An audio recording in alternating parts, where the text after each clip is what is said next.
welcome to Elements of Ayurveda, Empowering Wisdom of Life. I'm your host, Colette, and in this podcast, I hope to empower you to take charge of your own health by sharing the holistic teachings of Ayurveda, the ancient healing tradition from India. We will also discuss topics like health and wellness, nutrition, yoga, fitness, meditation, breath work, and much more, as well as interviewing lots of inspiring people along the way. My humble wish is to help you to connect to your true nature, to Mother Nature, and to each other. If you like the content, be sure to subscribe to the show, and the new episodes will automatically download for you to enjoy. If you're new to Ayurveda, I recommend you listen to the first couple of episodes where I do an introduction to Ayurveda and the mind-body types. I've also set up a Facebook group for us to connect and to support each other, and I'd love for you to join me over at Elements of Ayurveda podcast group. And now, here's the show. Hello, and welcome to Elements of Ayurveda. Today, I'm very honored to have as my guest Dr. Christian Kessler, who earned his medical doctorate in the effectiveness of Ayurveda on chronic diseases at the Medical University of Hanover, Germany, and a Master of Indology from the University of Göttingen. Dr. Kessler is a consultant physician and research coordinator specializing in internal medicine and complementary medicine at the Charité Medical University Clinic for Complementary Medicine and the Immanuel Hospital in Berlin. Dr. Kessler, it's a pleasure to have you on your show, and thank you for taking the time with us today.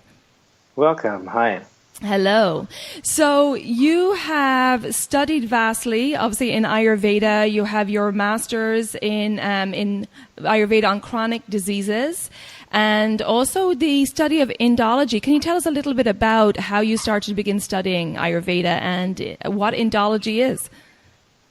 Well, indology is a small colibri science all over the world outside of India. It's basically the regional science about India or South Asia. So it's like Romanistics or Sinology or Japanology. You can go to the university and get everything about Indian philosophy, Indian languages particularly, but also politics, geography, basically everything about India. Yeah. Okay. And of course, Indian health sciences, particularly Ayurveda, but also yoga, etc., is or can be part of an indology degree. Wonderful, great. And in prep for this interview, I've been watching a lot of your videos online, and you said that one of your goals is to scientifically and socially advance traditional Indian medicine, in not only in Germany but also in Europe. Yeah, absolutely. Well,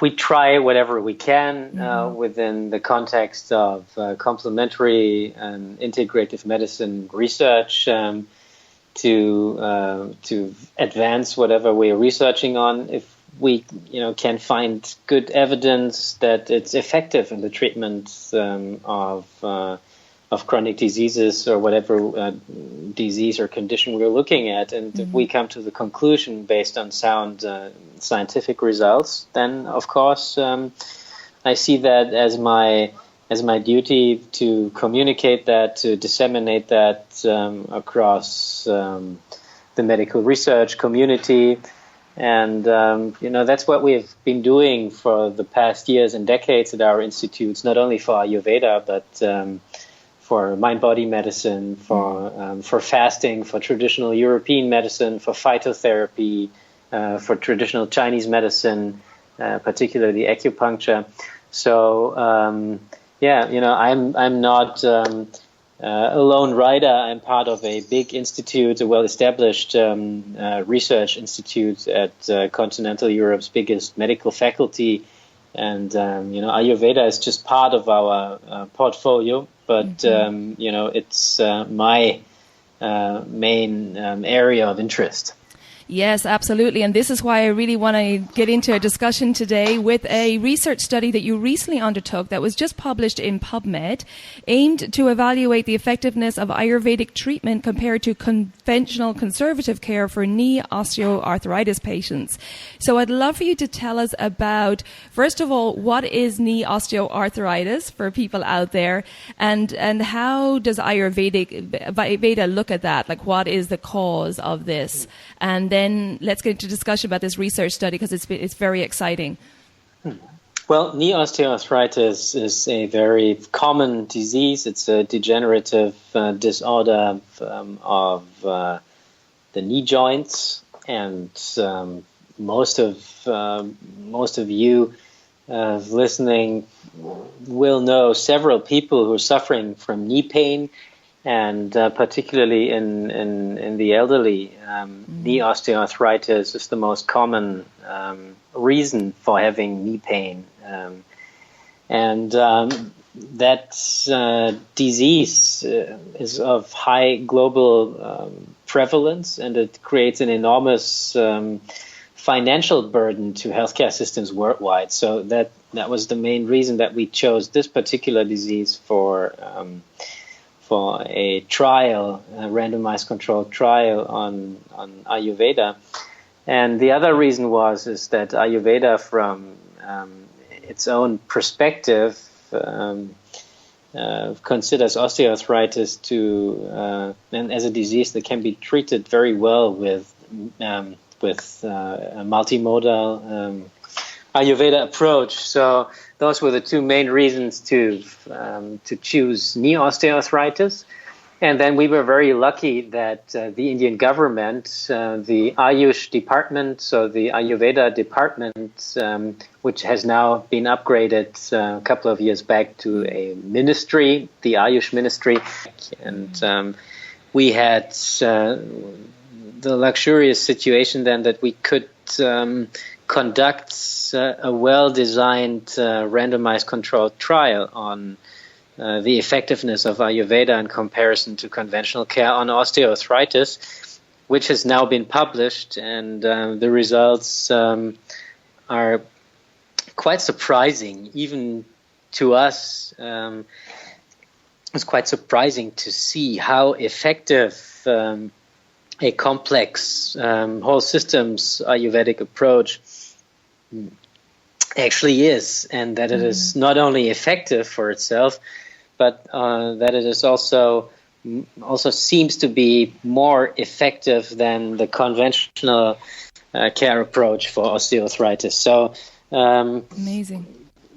Based on the data that we have produced in the context of this clinical trial, it seems quite obvious that Ayurveda seems to be a tool, at least in the treatment of osteoarthritis, that makes a lot of sense, and that might be an excellent part, or could be an excellent part of an integrative approach in the treatment of such a common disease that creates a lot of burden to Western societies and to healthcare systems globally. Excellent. Can you tell us a little bit about the method? I know there's a lot of detail, but can you give us a description of the method that you used to apply this research? The method is a randomized controlled trial. So you have two arms, two study arms, trial arms, and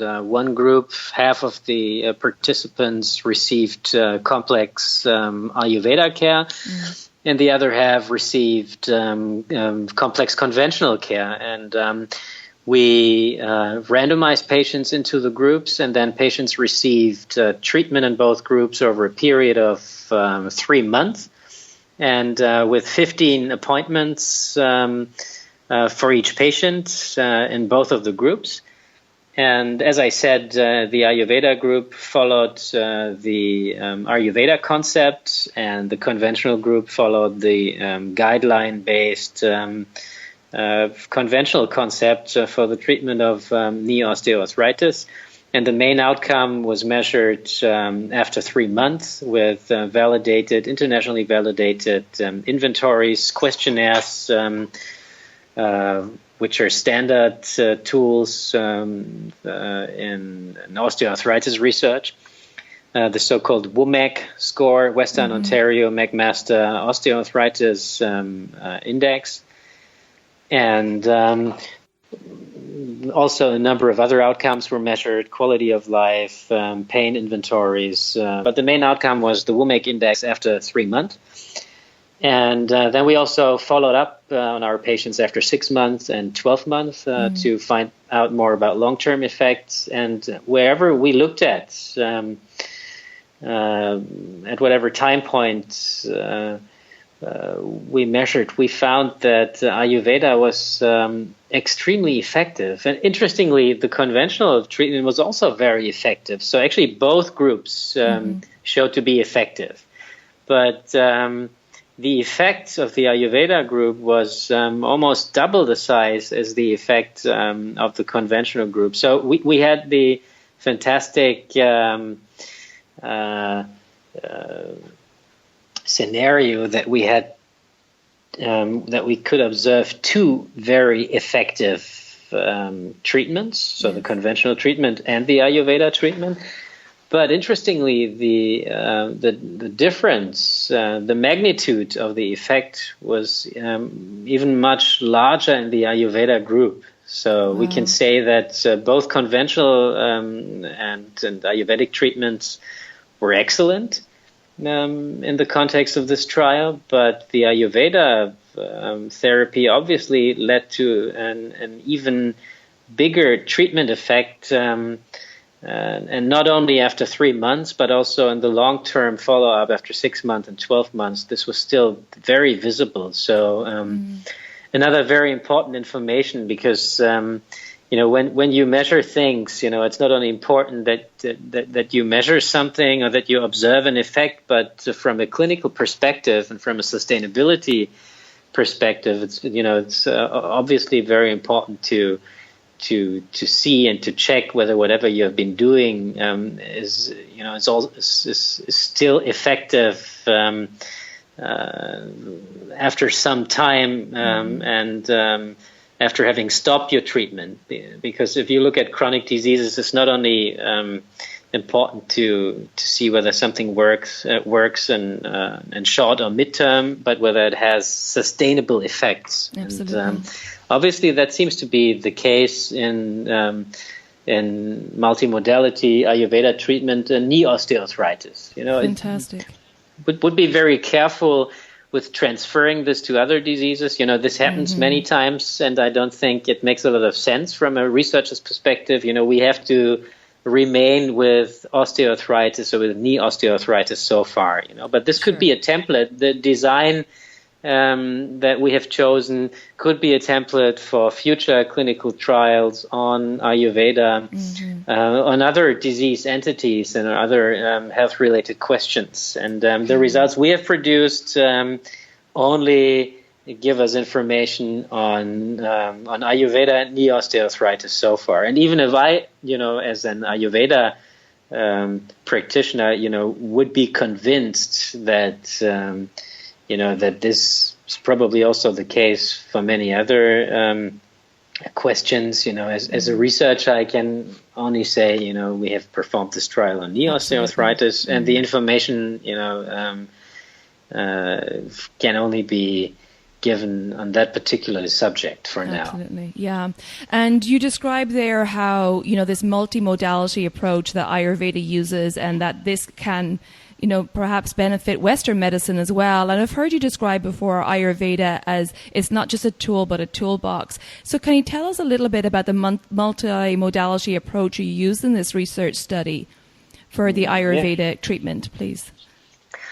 Of course. So, for me, it's always very important to communicate that Ayurveda is not only about eating, it's not only about nutritional supplements or purification measures, etc., but that Ayurveda is always and necessarily, at least from a traditional perspective, the combination of different aspects of treatment, and a responsible and traditional Ayurvedic treatment is always a combination of individual nutritional counseling, of lifestyle medicine, of elements of external therapies, massage therapies, and applications of specific purification aspects, if applicable,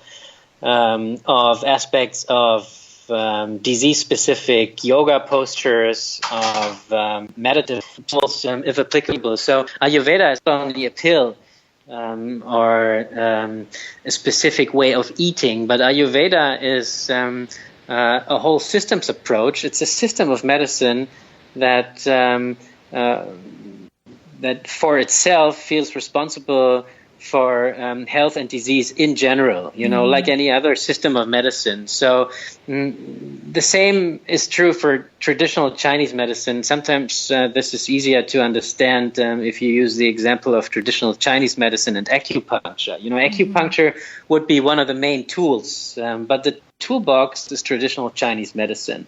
And the same is true for Ayurveda. If you only do nutritional counseling with the means of Ayurveda, then you're using one of the tools out of the Ayurvedic toolbox. But if you want to do it right, and if you want to do it right in clinical practice or in research, you have to include all the realms of Ayurveda into such designs or setups, and then not only one or two. And this is also true for many of the trials that have been performed previously to ours on Ayurveda, that they're labeling it as Ayurveda research, but effectively many and most of these trials have only observed phytotherapy, so the botanical or the herbal dimension of Ayurveda. But if you leave out all the nutrition, the self-care, self-effectiveness, the yoga aspects, the external treatments, with the given example of osteoarthritis, you are not actually observing an Ayurveda treatment, but you're just observing one particular aspect of Ayurveda. But this is sometimes mixed up, and then people are disappointed that research on Ayurveda is not producing what they were hoping. But the answer is sometimes very easy, because if you analyze something that does not reflect the Ayurveda or the whole system's reality as it is being practiced in its countries of origin, then it's no surprise that the outcome is not what you were probably expecting. So for me, as a researcher, it's very important that if we do analyze whole systems like Ayurveda, traditional Chinese medicine, traditional European medicine, or whatever whole system you're looking at, is that we have to take into account the specificities of these systems and includes all this into good research and trial methodology, which is, absolutely possible. And I really want to convince people in research, and particularly in complementary research and integrative medicine research, to go deeper into whole systems trials instead of only picking out single aspects of these systems. In the West, we do zoom in more so on particular areas of the body or pick out pieces of research, like you said, whereas in Chinese medicine and Ayurveda, there's a holistic approach, and every aspect of the healing modality is important, and therefore, like you said, doing research on one tiny aspect is not going to get the same results as looking at it as the whole. So there needs to be a shift in thinking when it comes to how we do research in the West. Is that correct? Yeah, absolutely. But it also, if you choose these kind of methodologies, there's also, some disadvantages that you have to live with. For example, if you do such black box designs, if you have a number of different treatment elements, like in our trial, the nutritional supplements, the external treatments, nutrition, yoga, lifestyle, etc., then in the end, you cannot, if you observe an effect like we did, and a very significant and clinically relevant effect, that's great and that's absolutely interesting. But the setback is you cannot say what was the particular element that worked best. So that's a disadvantage. Yes, I understand. Yeah. So that's the next step. That we have to think about. How can we even better in terms of research methodology to also take that into account. So whole systems methodology doesn't make everything better. It also creates a number of problems, but we have no other choice, because if we want to observe the effectiveness of medicine, of traditional medicine and whole medical systems like Ayurveda, we have to analyze as what it is. And, we cannot cut out a single element and label it as Ayurveda as if this was Ayurveda, and then, make research on it and be disappointed in the end that we're not observing what we probably anticipated. So that's a general shortcoming in complementary research when it comes to the analysis of traditional medicine. And I think this study is probably, or can be, a template for future studies in the field, and I hope that it inspires researchers in the field to continue in that direction, and more so, I hope that it inspires patients and stakeholders in Western healthcare systems in Europe and abroad to make use of Ayurveda in the treatment of, for example, osteoarthritis, because it clearly shows that this is not hocus pocus. It's not voodoo medicine or a super placebo effect, but this is obviously, as for this diagnosis, an effective way of treating osteoarthritis patients. And I'm sure that we can replicate this with well-planned clinical trials also for other diagnoses. So I hope this is encouraging. Yeah, absolutely. I hope it's encouraging too. And what we can do, Dr. Kessler, is spread the word out there. And, I want to ask a question about the research, the group that was doing the Ayurvedic treatment. And you're actively involving the patients in their own healing processes through the activation of, self-healing powers and self-care. And do you think that the results were beneficial because they were actively a part of their own healing, and that perhaps in some cases they continued these therapies or practices like yoga or maybe mantra or whatever modalities you gave to them? Is that why 6 months down the line they were still having huge benefits from the study?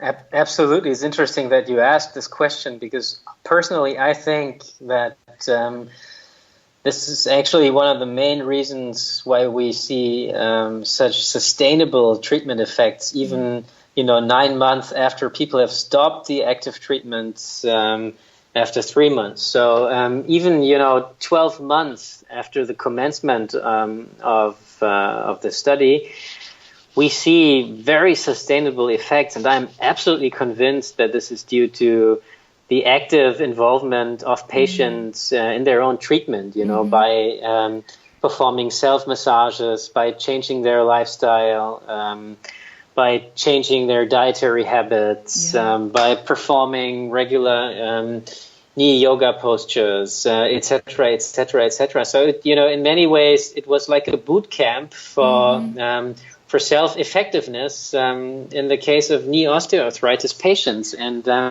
obviously, many of those patients, didn't just discontinue their active treatment after 3 months, but they continued with many of the things, we told them that they could do to treat their health issue with the name of knee osteoarthritis by themselves to a large degree. And, I'm still seeing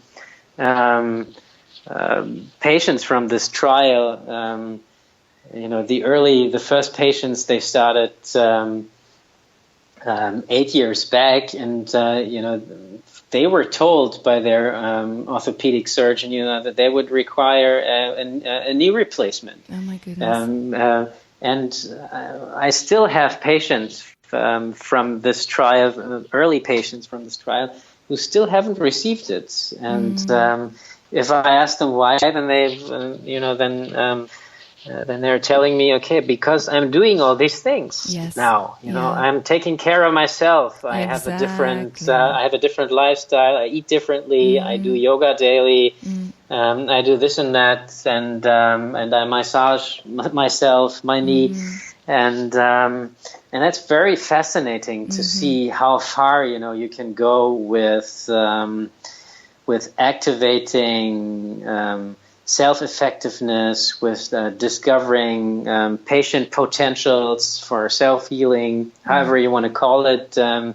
Activate your patients. And I think Ayurveda is an excellent example of how people can be well instructed to become a part of their own healing process instead of just being a passive part of a very hierarchical concept of conventional medicine, where I just tell people, which pill to take, or which surgery to undergo, and it's really fascinating, And under the line, it's important for me also to say, we cannot heal everything with Ayurveda, and I don't see Ayurveda as the alternative to anything, but I see in the ideal concept, I see Ayurveda embedded in an integrative medicine context where it plays the role that it deserves as a traditional system of medicine, wherever we can prove its effectiveness, and then I would just think it would be awesome to see an integrative concept where we make use of best of all medicinal worlds, wherever the research shows us that it works. And if it does so, there is no good reason to continue to exclude it from medical systems and from reimbursability of such treatments. So fantastic. And this is why we need research like yours to help people out there, not only in the medical and the research community, but also the general public to understand. And this is what I'm passionate about, is empowering people and educating them to take charge of their own health. And I believe that's the future of healthcare. We definitely need the Western technology and approaches, but to empower people, to give them the confidence to take charge of their own health and to be that active participant is definitely the way forward. Absolutely. Totally agree with you. Yeah. Well, Dr. Kessler, I know you're extremely busy, and I really appreciate you taking the time to chat with us today. So thank you so much. If you ever want to come back and chat about further research you've done, I'd love to have you back on the show again. But I really appreciate the work you're doing in the world. It's huge for the advancement of Ayurveda in the medical system, and I appreciate it, and thank you so much. Thank you, Colette. Have a great day. Good talking to you. Likewise. Take care of yourself. Bye. Bye. How wonderful is it to hear that research from Dr. Kessler and such fantastic work they're doing in Berlin to help show the medical community, the research community, and all of us the effectiveness of Ayurveda. And it really is a multimodality approach, which is what makes Ayurveda this wisdom of life, this science, the manual that Ayurveda gives us in all aspects of life. Like Dr. Kessler said, it's not just a nutrition program. It's not just about the herbs. It's a whole holistic approach to how you live your life. And if you know somebody who's suffering from knee osteoarthritis, or for anybody who would be interested in this information, please share this episode.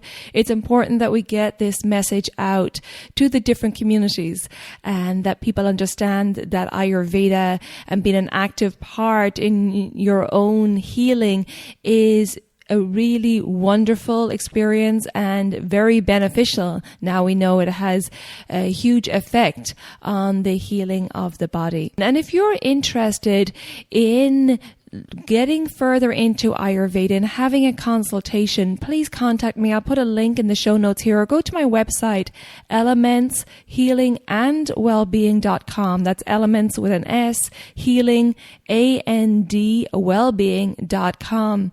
And I have consultations. I also have that 30-minute free discovery call where we can chat about your health and any questions you have, and I can give tips and guidelines. And then if you feel that you'd want to continue, you could book an in-depth consultation. But I also take this holistic approach in my work as well. And I encourage people to do the consultation and then perhaps go on into the holistic cleanse. And then after that, on the journey of healing, I recommend doing my Daily Habits for Holistic Health course, where we introduce these daily habits and set up a routine and lifestyle that's going to help support you, keep you in balance, preventing illness and disease of the body and mind. So this is my Reset, Restore, Renew program.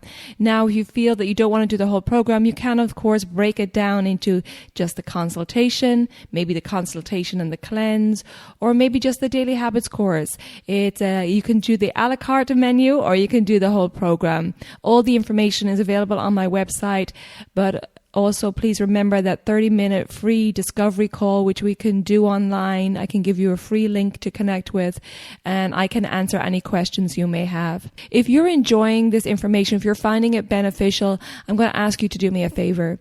Could you please leave me a review in iTunes or wherever you listen to your podcasts? Because these reviews help to spread the word about Ayurveda, and this is my purpose and my passion, is to help spread the word, especially about wonderful research like this. We want people to know how effective Ayurveda is in helping them heal their own body and minds, and to encourage people to take charge of their own health. So I would really appreciate a review and rating in iTunes. That would be wonderful. Thank you for your support. I appreciate you. And don't forget, if you want to connect with the community, you can do so on the Elements of Ayurveda podcast Facebook group. I'll put a link in the show notes as well. Until next time, take good care of yourself. Be well. All the best.